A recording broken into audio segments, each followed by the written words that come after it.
धर्म के सिद्धांत पर मैक्स वेबर के विचार को स्पष्ट कीजिए। धर्म के सिद्धांत पर मैक्स वेबर के विचार को स्पष्ट कीजिए। धर्म के समाजशास्त्र के बारे में वेबर का योगदान विशेष महत्वपूर्ण माना जाता है। वेबर ने विश्व के विभिन्न धर्मों का विशद अध्ययन किया है और यह जानने का प्रयास किया कि धर्म और आर्थिक सामाजिक घटनाओं में क्या संबंध है, क्योंकि अपने अध्ययनों में यह दर्शाने का प्रयास किया है कि आधुनिक पूंजीवाद केवल पश्चिमी देशों में ही सबसे आगे क्यों आया, अन्य देशों में क्यों नहीं। इसके लिए उन्होंने विभिन्न धर्मों में पाए जाने वाले धार्मिक आधारों का तुलनात्मक अध्ययन किया और उनका आर्थिक और सामाजिक संगठनों से संबंधों का विश्लेषण किया। धर्म एवं आर्थिक जीवन के संबंधों के अध्ययन को अपने the Protestant ethic and the spirit of capitalism नामक पुस्तक में प्रकाशित किया है।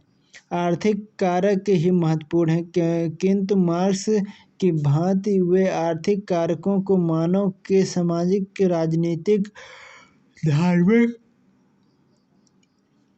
साहित्यिक, कलात्मक और दार्शनिक जीवन को निर्धारित करने वाला एकमात्र कारक नहीं मानते। वेबर का बौद्धिक दृष्टिकोण।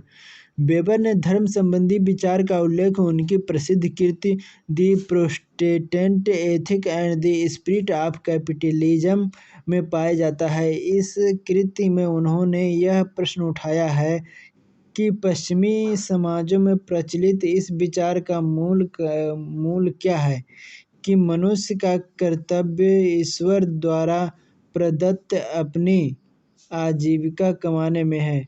इस समस्या का संबंध विभिन्न सभ्यताओं में धर्म और समाज से है। धर्म संबंधी अपने अन्वेषण के आधार पर वेबर ने यह बताया कि किस प्रकार कुछ धार्मिक सिद्धांतों के प्रभाव से आर्थिक जीवन की तर्कनापरकता बढ़ी और कुछ के प्रभाव से घटी। वेबर ने धर्म की समाजशास्त्रीय विवेचना में निम्नलिखित 3 प्रमुख समस्याओं को लेकर अध्ययन आरंभ किया। वे हैं: पहला, एक औसत अनुयायी की धर्मनिरपेक्ष नीति और आर्थिक व्यवहार पर प्रमुख धार्मिक विचारों का प्रभाव। दूसरा है समूह की रचना पर धार्मिक विचारों का प्रभाव।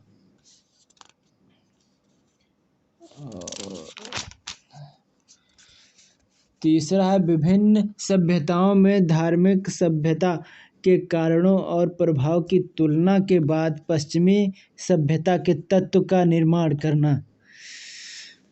इन समस्याओं के स्पष्टीकरण को जानने के लिए वेबर ने पश्चिमी पूंजीवाद के विकास का अध्ययन किया।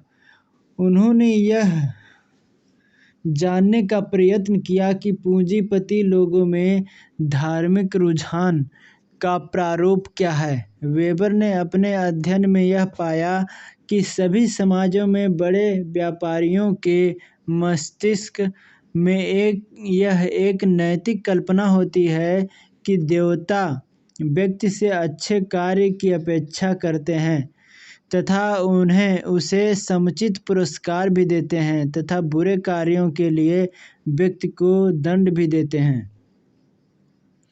वेबर के अनुसार मनुष्य धार्मिक विश्वासों के अनुसार इसलिए कार्य करता है जिससे उसकी उन्नति हो तथा वह दीर्घायु हो।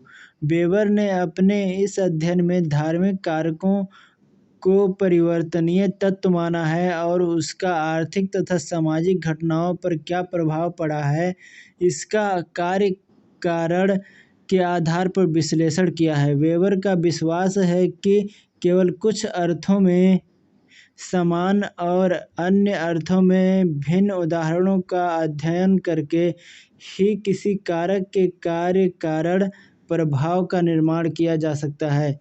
इसी बात को ध्यान में रखते हुए वेबर ने विश्व के 6 महान धर्मों का अध्ययन किया।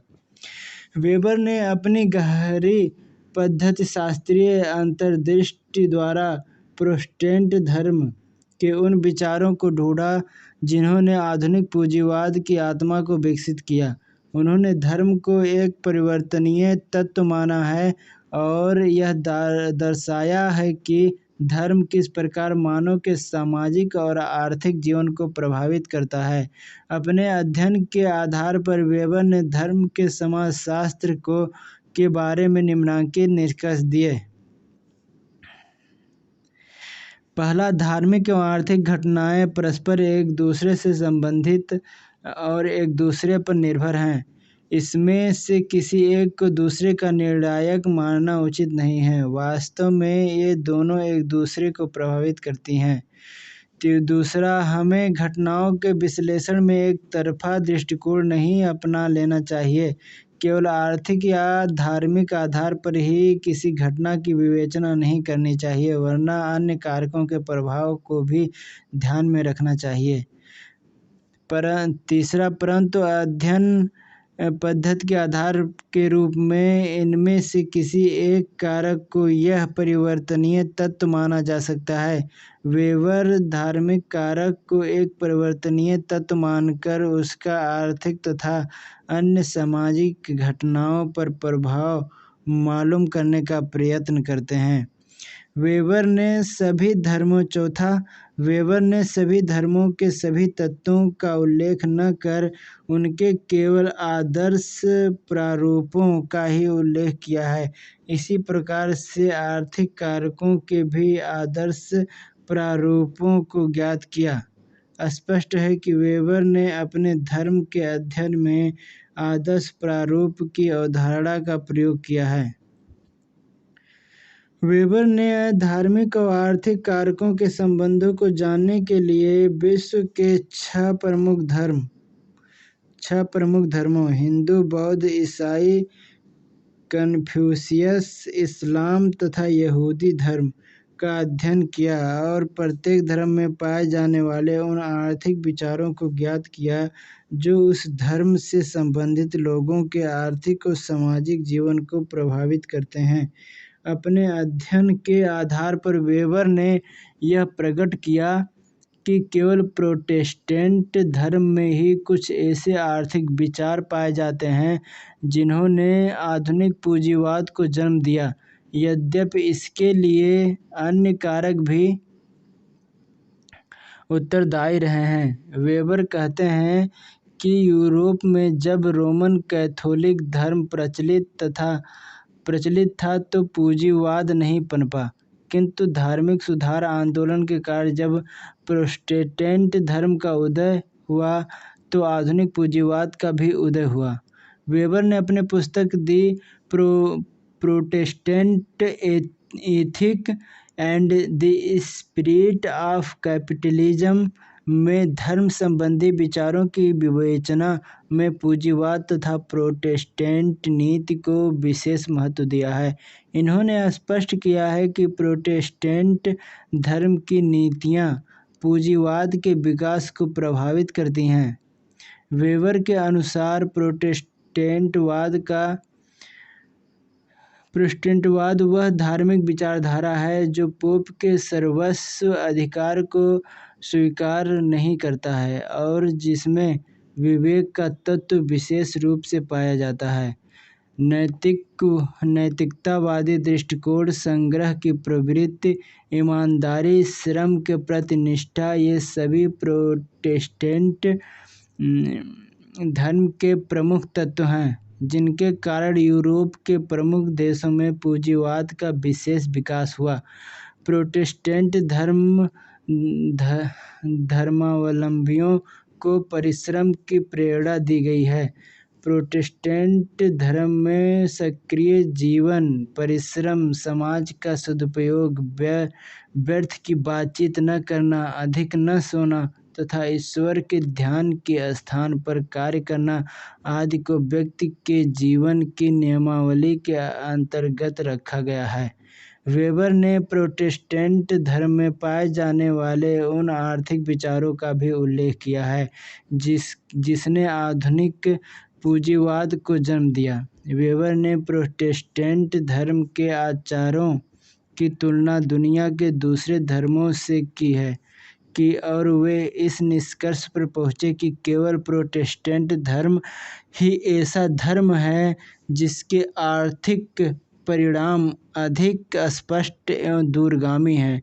यह धर्म लोगों को ईमानदार एवं उत्साही होने, परिश्रम करने, मितव्ययिता बरतने एवं पैसा बचाने पर जोर देता है, जो कि पूंजीवाद के लिए आवश्यक है। संक्षेप में स्पष्ट है कि वेबर की रुचि धार्मिक नीतियों का आर्थिक क्रियाओं के ऊपर पड़ने वाले प्रभावों को ज्ञात करने में थी। उन्होंने धार्मिक नीतियों एवं आर्थिक क्रियाओं के पारस्परिक संबंधों को ही स्पष्ट नहीं किया, वरना उन्होंने धार्मिक विचारों के सामाजिक संस्तरण पर पड़ने वाले प्रभावों को भी ज्ञात किया। उन्होंने यह भी बताया कि विभिन्न धर्मों के पैगंबरों, विचारकों एवं विद्वानों आदि की एक विशेष जीवन शैली थी और उन्होंने अपनी धार्मिक नीतियों का प्रचार करने, सामाजिक संस्तरण तथा आर्थिक क्रियाओं को एक विशेष रूप देने का प्रयत्न किया।